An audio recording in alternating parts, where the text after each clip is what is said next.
Assalamualaikum warahmatullahi wabarakatuh. Perkenalkan, nama saya Muhammad Fazli dari kelas KPI 4A. Materi yang akan saya bawakan hari ini adalah tentang strategi dan teknik manajemen public relation. Yang pertama, strategi. Strategi merupakan suatu hal yang penting dalam satu cara untuk mencapai tujuan, sehingga visi dan misi dapat tercapai.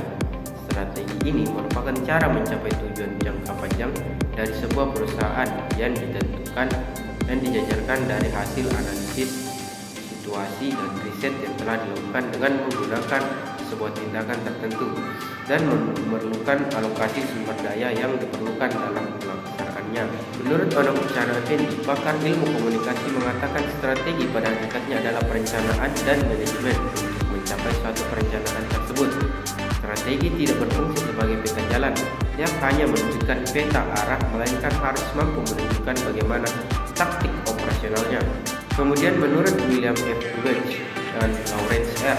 Jones yang dikutip oleh Harry F. Diana, memberikan definisi strategi sebagai suatu kesatuan rencana yang menyeluruh, komprehensif, dan terpadu yang diarahkan untuk mencapai tujuan perusahaan. Strategi sangat berperan penting pada era global dan perdagangan bebas sekarang ini. Ketika persaingan semakin hebat, maka dari itu untuk menghadapi persaingan yang ada diperlukan strategi yang handal dan hebat. Dapat dikatakan strategi adalah sebuah program atau langkah yang terencana untuk mencapai serangkaian tujuan atau cita-cita yang telah ditentukan oleh suatu perusahaan untuk mencapai tujuan hasil akhir. Strategi penting dilakukan agar kegiatan yang akan dilaksanakan dapat terarah sesuai dengan rencana perusahaan. Yang kedua yaitu proses strategi public relation. Menurut Kultif, proses public relation mengacu kepada pendekatan manajerial. Proses perencanaan strategi dalam public relation terdiri dari sebagai berikut. Yang pertama, finding adalah langkah pertama mencakup penyelidikan dan pemantauan, mencari data dan mengumpulkan fakta-fakta sebelum melakukan tindakan. Langkah ini memberikan landasan bagi semua langkah, apakah proses pencarian masalah lainnya dengan menentukan. Kemudian yang kedua yaitu planning.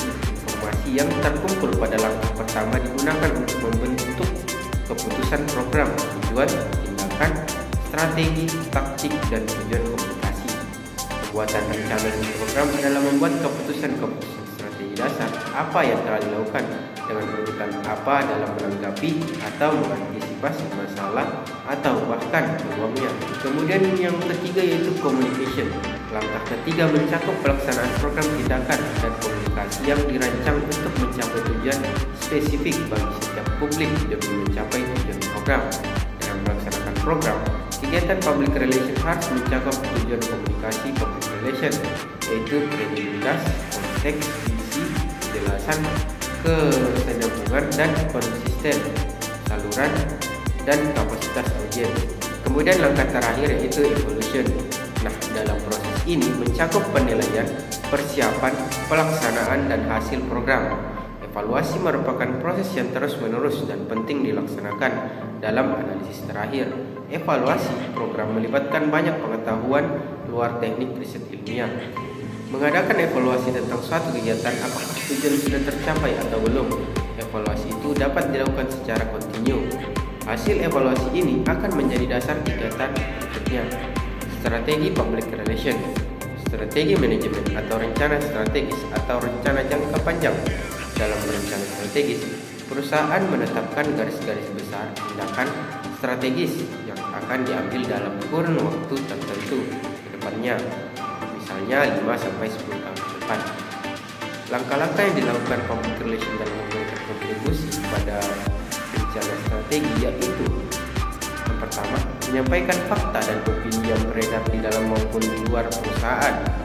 Yang kedua, menelusuri dokumen perusahaan dan mempelajari perubahan yang terjadi secara historis. Dan yang ketiga yaitu melakukan analisis SWOT. Mungkin itu saja yang dapat saya paparkan, kurang dan lebihnya mohon dimaafkan. Wassalamualaikum warahmatullahi wabarakatuh.